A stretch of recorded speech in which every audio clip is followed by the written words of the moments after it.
I didn't see Zappa for a few years after that, and one day I don't even know how he found where I was, but there was a knock on the door, and I opened the door, and there was this weird-looking guy. I didn't even know who it was, and he told me it was Frank Zappa. He was, and I said, "Oh."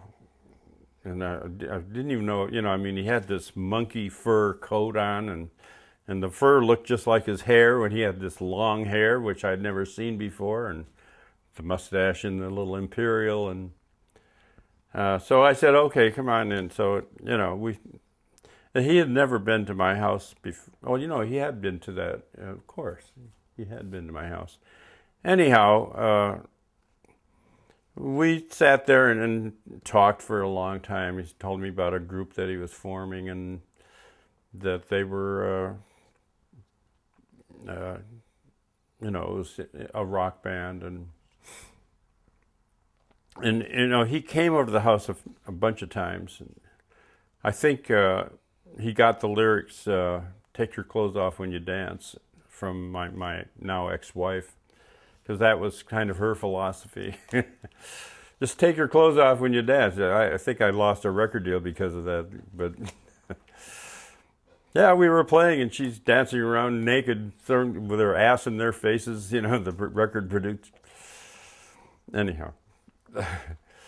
So, although at one point he said, asked if I wanted to audition for the band, and I said sure. And so they got together, and I came down, and we played a few tunes, and Zappa says, "Well, Don," I says, "I can't get you in the group because you don't know anything about rock and roll."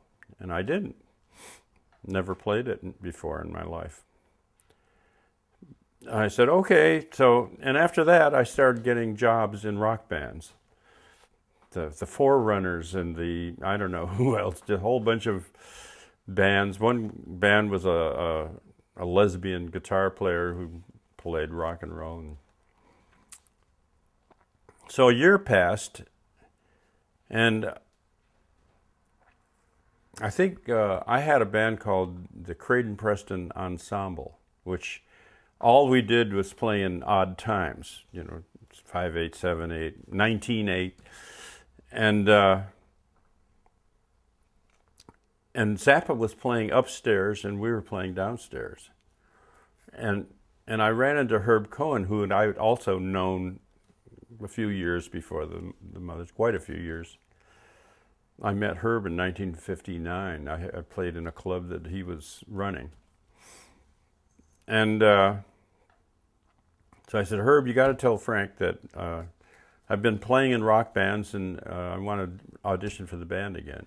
So apparently he had not gotten another keyboard player yet.